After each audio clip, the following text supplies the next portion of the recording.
नमस्ते बच्चों, सबको हिंदी क्लास में स्वागत है। पिछले क्लास में हम एक पाठ पढ़ चुका था, तो उसमें कुछ व्याकरण भाग है। सोने जैसे दिन है इसके नामक एक कविता हम पढ़ चुका था, तो उसकी बाकी हमें आज पढ़ना चाहिए। एक ग्रामर पोर्शन है ये, विशेषण यानी അഡ്ജക്റ്റീവ്. നിങ്ങൾ പഠിച്ചിട്ടുണ്ടാവും ഇംഗ്ലീഷ് ഗ്രാമറിൽ അഡ്ജക്റ്റീവ് പഠിച്ചിട്ടുണ്ടാവും അല്ലേ? അപ്പോൾ ഈ അഡ്ജക്റ്റീവിൻ്റെ ഹിന്ദിയാണ് എന്ത്? വിശേഷൺ എന്ന് പറയുന്നത്. വിശേഷൺ എന്ന് പറയുമ്പോൾ അതിൽ തന്നെ ഉണ്ട് എന്താണ് അതിൻ്റെ അർത്ഥം. ആ മലയാളം അർത്ഥം തന്നെയാണ്. എങ്ങനെയാണോ വിശേഷണങ്ങളിൽ നിന്ന് നമ്മൾ മലയാളത്തിലും പറയാറില്ലേ വിശേഷണം എന്ന് പറയാറുണ്ട്. അപ്പോൾ അത് തന്നെയാണ് ഹിന്ദിയിലും വിശേഷൺ എന്ന് വെച്ചാൽ എന്താണ്? വിശേഷിപ്പിക്കുക, എന്തിനെങ്കിലും വിശേഷിപ്പിക്കുന്ന വാക്കുകൾ, അതാണ് എന്ത്? വിശേഷണങ്ങൾ എന്ന് പറയുന്നത്. അപ്പോൾ യഹാ ദേഖോ പേജ് നമ്പർ 48. ഇവിടെ നിങ്ങൾക്ക് സമജ് കർ പഠിയേ എന്ന് പറഞ്ഞ് കൊടുത്തിട്ടുണ്ട് ഒരു ബോക്സിൽ വിശേഷൺ. ദെൻ നെക്സ്റ്റ് കോളമേ സംജ്ഞാ ശബ്ദ വിശേഷ്യം ദേഖാം.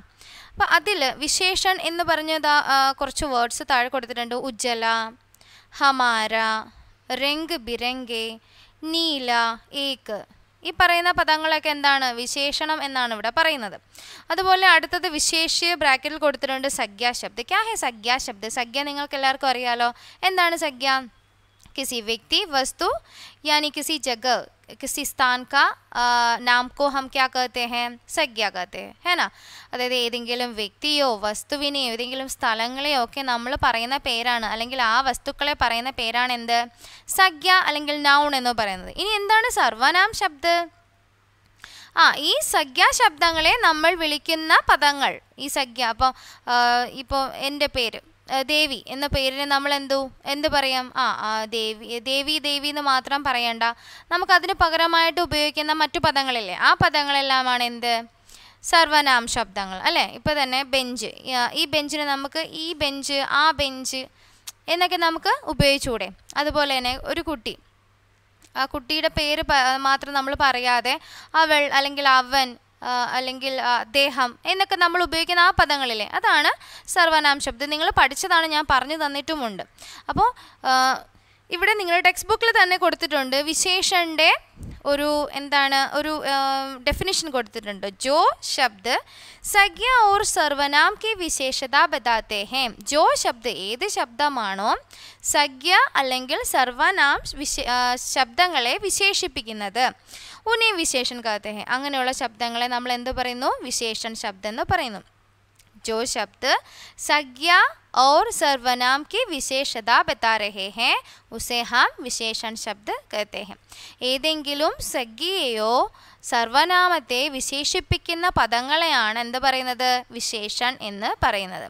ഏതെങ്കിലും സംജ്ഞാ ശബ്ദത്തെയോ സർവനാം ശബ്ദത്തെയോ വിശേഷിപ്പിക്കുന്ന പദങ്ങളെ വിശേഷൺ എന്ന് പറയുന്നു. അപ്പോൾ നമുക്കിവിടെ ഞാനിവിടെ കുറച്ച് വേർഡ്സ് സെൻറ്റൻസ് എഴുതിയിടാം.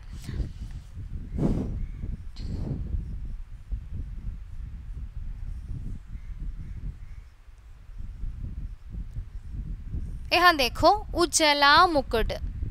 ഉജ്ജല മുകുട് ഇത് നമ്മൾ ഓൾറെഡി പഠിച്ചു കഴിഞ്ഞതാണ് അല്ലേ? ഉജ്ജല ക്യാ ഹേ? ഉജ്ജ്വലമായിട്ടുള്ള അല്ലെങ്കിൽ ശോഭമേറിയ. മുകുട്, മുകുട് ക്യാ ഹേ? കിരീടം. ഉജ്ജ്വലമായിട്ടുള്ള കിരീടം, ശോഭയുള്ള കിരീടം എന്നുള്ളതാണ് ഇവിടെ അർത്ഥമാക്കുന്നത്. Next sentence Hamara.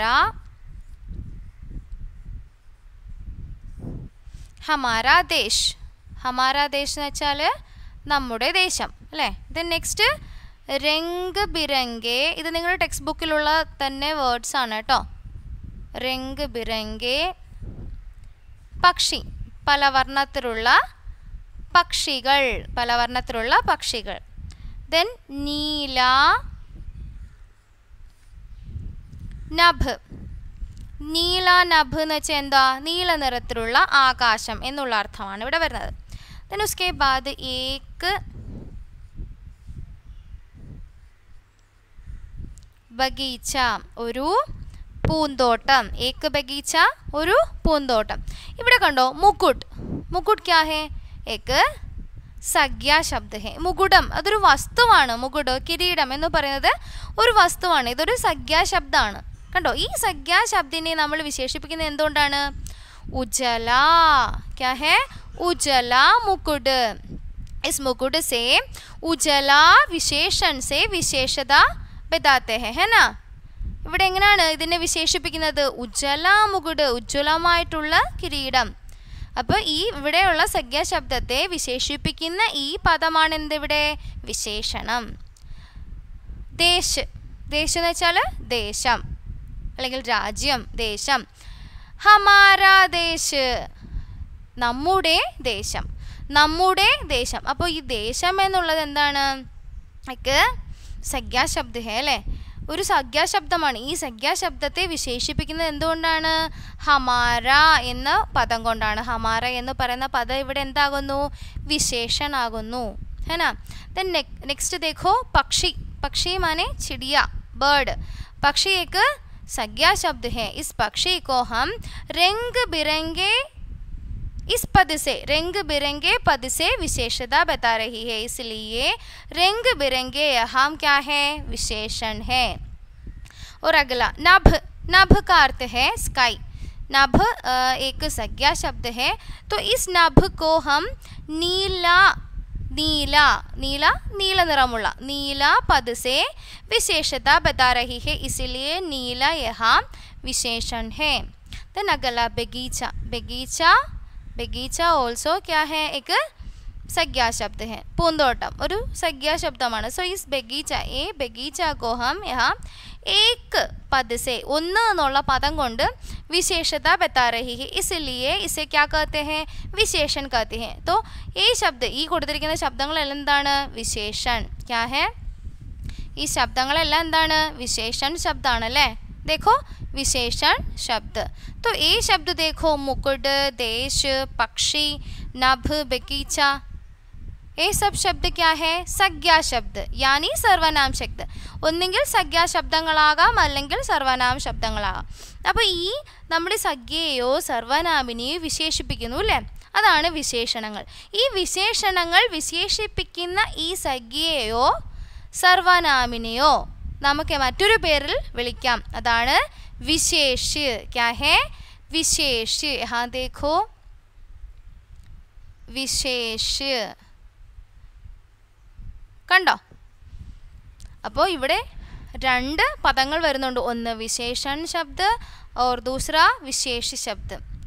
किसी संज्ञा या सर्वनाम को विशेषित करने वाले शब्दों को हम विशेषण कहते हैं. കണ്ടോ? വിശേഷണം എന്ന് പറയുന്നു. ഇനി ഏത് സംജ്ഞയാണോ സർവനാമിനെയാണോ വിശേഷിപ്പിക്കുന്നത് ആ പദങ്ങളെ, ആ സംജ്ഞ സർവനാം ശബ്ദങ്ങളെ നമ്മൾ എന്തു പറയുന്നു? വിശേഷ്യ എന്ന് പറയുന്നു. ओके देखो टेक्स्ट बुक में है, ऊपर दिए गए शब्द मुकुट, देश, पक्षी, नभ, बगीचा आदि संज्ञा शब्द है.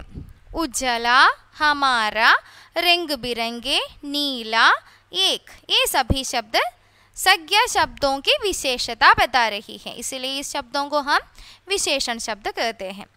अतः जो शब्द संज्ञा और सर्वनाम की विशेषता बताते हैं उन्हें विशेषण कहते हैं. ഏത് ശബ്ദങ്ങളാണോ സംജ്ഞയെയും സർവനാമിനെയും വിശേഷിപ്പിക്കുന്ന ആ പദങ്ങളെ വിശേഷണം എന്ന് പറയുന്നു. നമ്മൾ പറഞ്ഞു മുകുട്, ദേശ്, പക്ഷി, നഭ്, ബഗീച്ച വിശേഷി ഹേ.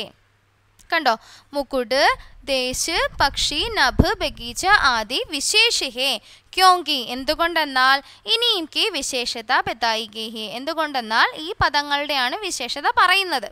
അതുകൊണ്ട് ഈ പദങ്ങളെ നമ്മൾ എന്തു പറയുന്നു? വിശേഷ് എന്ന് പറയുന്നു.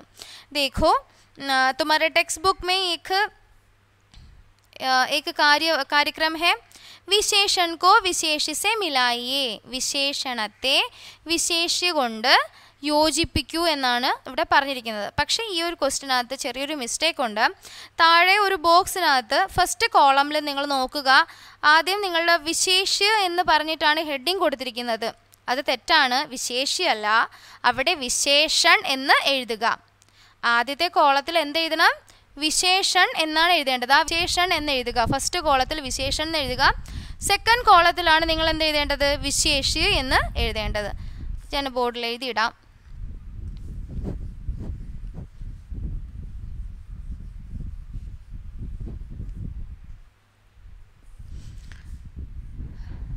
दो कॉलम है, विशेषण और विशेष्य. देखा पहला कॉलम में देखो नीला, नीला, और उसके बाद अनोखी, अनोखी, और उसके बाद प्यारा, प्यारा എന്ന് വെച്ചാൽ പ്രിയപ്പെട്ടത്. 2 मीटर, 2 मीटर, कुछ, കുറച്ച് എന്നുള്ള मीनिंग ആണ്, कुछ കുറച്ച്. तो यहाँ देखो ये है, ये शब्द विशेषण शब्द है. ഇത് കണ്ടോ, ഇത് വിശേഷിപ്പിക്കുന്ന ശബ്ദങ്ങളല്ലേ. നിറം, നീല, രംഗ്, और എന്തെങ്കിലും എണ്ണത്തെ സൂചിപ്പിക്കുന്നത്, ഏതിൻ്റെങ്കിലും അധികമാണോ കുറച്ച് എന്നുള്ളതിനെ സൂചിപ്പിക്കുന്നത്, ഈ പദങ്ങളെല്ലാം എന്താണ്, വിശേഷൺ ശബ്ദമാണ് കേട്ടോ. देन उसके बाद यहाँ देखो विशेष शब्द में संज्ञा, कपड़ा, केले, दुनिया, सागर आदि है. അപ്പോൾ ഇവിടെ നമുക്കിത് ചേരും പടി ചേർത്ത് എഴുതുക, മിലാൻ കീജിയെ എന്നാണ് പറയുന്നത്. നമുക്ക് ഇതിൻ്റെ ആൻസർ നേരെ അങ്ങ് എഴുതാം. നീല, यहाँ देखो भारत, कपड़ा, केले, दुनिया, सागर. ഇതിലേതാണ് നീലയുമായിട്ട് മാച്ച് ചെയ്യുന്നത്? നമുക്ക് സാഗർ പറയാം. നീല കപ്പട പറയാം, വസ്ത്രം എന്നുള്ളത് പറയാം. അതല്ലാതെ നമുക്ക് സാഗർ പറയാം. നീല, നീല സമുദ്രം, അതാണല്ലോ കൂടുതൽ मैचिंग ആവുന്നത് അല്ലേ. നീല, സാഗർ. और ये देखो अनोखी, अनोखी क्या है? अनोखी എന്ന് വെച്ചാൽ സ്പെഷ്യൽ ആയിട്ടുള്ളതെന്നുള്ളതാണ്. अनोखी दुनिയ, വിസ്മയിപ്പിക്കുന്ന ലോകം, दुनिയ, अनोखी दुनिया, ये है इसका करेक्ट आंसर. उसके बाद प्यारा, प्यारा, प्यारा क्या है? प्यारा भारत, प्यारा भारत, പ്രിയപ്പെട്ട ഭാരതം, प्यारा भारत. then उसके बाद 2 मीटर, 2 मीटर എന്ന് പറയുമ്പോൾ അവിടെ മീറ്റർ കണക്കിന് നമ്മൾ പറയുന്നത് എന്താണ്? ഒന്നെങ്കിൽ വസ്ത്രം അല്ലെങ്കിൽ കയറ് അങ്ങനെയുള്ള സാധനങ്ങളായിരിക്കും അല്ലേ. അപ്പോൾ ഇവിടെ എന്തുണ്ട്? കപ്പട ഉണ്ട്. അപ്പം നമുക്ക് ഇവിടെ എന്ത് എഴുതാം? 2 मीटर कपड़ा. देन उसके बाद आखिरी कुछ, कुछ क्या है? कुछ केले, കുറച്ച് പഴങ്ങൾ, കുച്ച് കേലെ, കുറച്ച് പഴങ്ങൾ. അപ്പോൾ ഇതാണ് ഇതിൻ്റെ കറക്റ്റ് ആയിട്ടുള്ള ആൻസർ. അപ്പോൾ ഇവിടെ തന്നെ നമുക്ക് നോക്കുകയാണെങ്കിൽ അറിയാം ഇതെല്ലാം എന്താണ്? संज्ञा या सर्वनाम शब्द है. देखो सागर, दुनिया, भारत, कपड़ा, केले, ये सब संज्ञा शब्द है. ഇതെല്ലാം സംജ്ഞാ ശബ്ദങ്ങളാണ്. അതുകൊണ്ട് തന്നെ ഈ സംജ്ഞാ ശബ്ദങ്ങളെ വിശേഷിപ്പിക്കുന്നത് കൊണ്ട് ഈ പദങ്ങൾ എന്താവുന്നു? വിശേഷൺ ആകുന്നു. അതുപോലെ ഏത് പദത്തെയാണോ, ഏത് സംജ്ഞയ അല്ലെങ്കിൽ സർവനാം ശബ്ദത്തിനെയാണോ വിശേഷിപ്പിക്കുന്നത് ആ പദങ്ങളെ നമ്മൾ എന്ത് പറയുന്നു? വിശേഷ്യ എന്ന് പറയുന്നു. കണ്ടോ, വളരെ സിമ്പിൾ അല്ലേ. അപ്പോൾ ഇത് ഇത്രയേ ഉള്ളൂ. അത് കഴിഞ്ഞിട്ട് ഇതിൻ്റെ താഴെ ഒരു എക്സസൈസ് ഉണ്ട്. ദിയേ ഗയേ വിശേഷൺ ശബ്ദോं का वाक्यों में प्रयोग कीजिए. താഴെ കൊടുത്തിരിക്കുന്ന കുറച്ചു വിശേഷൺ ശബ്ദം കൊടുത്തിട്ടുണ്ട്. അത് വെച്ചിട്ട് നിങ്ങൾ സെൻറ്റൻസ് ഉണ്ടാക്കാനാണ് പറയുന്നത്. അപ്പോൾ അത് വളരെ സിമ്പിളാണ്. നമുക്ക് ഞാനൊന്ന് പറഞ്ഞു തരാം. പെഹ്ലാ ഹെ ഊഞ്ച, ആദ്യത്തെ ശബ്ദം ഏതാണ്? ഊഞ്ച എന്നുള്ളതാണ് അല്ലേ. നാരിയൽ കാ പേട് ബഹുത് ഊഞ്ച ഹെ, ഏതാണ്? നാരിയൽ കാ പേട് ക്യാ ഹെ? തെങ്ങ് അല്ലേ. നാളികേര വൃക്ഷം വളരെ ഉയരത്തിലാണ്. മഹാൻ, പ്രേംചന്ദ് മഹാൻ സാഹിത്യകാർ ഹെ, പ്രേംചന്ദ് മഹാനായിട്ടുള്ളൊരു സാഹിത്യകാരനാണ്. ദെൻ ഉസ്കെ ബാദ് ദുഗുനി, ദുഗുനി എന്നുള്ള ശബ്ദം ഈ സെൻറ്റൻസിൽ വരണം. ഇസ്കി ദുഗുനി കീമത്ത് ദേനി ഹോഗി, ഇതിന് 2 ഇരട്ടി നിങ്ങൾ എന്ത് തരേണ്ടതായിട്ടുണ്ട്. ദുഗുനി എന്ന് വെച്ചാൽ 2 ഇരട്ടി എന്നുള്ള അർത്ഥമാണ് കേട്ടോ. ഇതിൻ്റെ 2 ഇരട്ടി कीमत, कीमत എന്ന് വെച്ചാൽ വില നിങ്ങൾ തരേണ്ടതായിട്ടുണ്ട്. 2 मीटर या 2 लीटर, സോറി 2 लीटर, 2 ലിറ്റർ വരണം സെൻറ്റൻസിൽ. മുझे 2 लीटर दूध चाहिए, എനിക്ക് 2 ലിറ്റർ പാല് വേണം. അല്ലെങ്കിൽ മുझे 2 लीटर പാനി चाहिए, തേൽ चाहिए, അങ്ങനെ എന്ത് വേണമെങ്കിലും നിങ്ങൾക്ക് കൊടുക്കാം. സ്യൂട്ടബിൾ ആയിട്ടുള്ള സെൻറ്റൻസ് നിങ്ങൾ ചെയ്യാം. യഹ്, യഹ് എന്ന് പറയുമ്പം വളരെ സിമ്പിളാണ്. നമുക്ക് യഹ് एक लड़का है, एक लड़की है, एक किताब है, एक किताब मेरी है, है ना. അപ്പോൾ ഇതുപോലുള്ള സെൻറ്റൻസ് വേർഡ്സ് വന്നിട്ട് അത് സെൻറ്റൻസിലാക്കി എഴുതാൻ പറഞ്ഞാൽ നിങ്ങളത് ചെയ്യണം. ഓക്കെ, അപ്പോൾ ഇത്രയും മനസ്സിലായല്ലോ. ബാക്കി ഹം അഗ്ലേ ക്ലാസ് में पढ़ेंगे. धन्यवाद.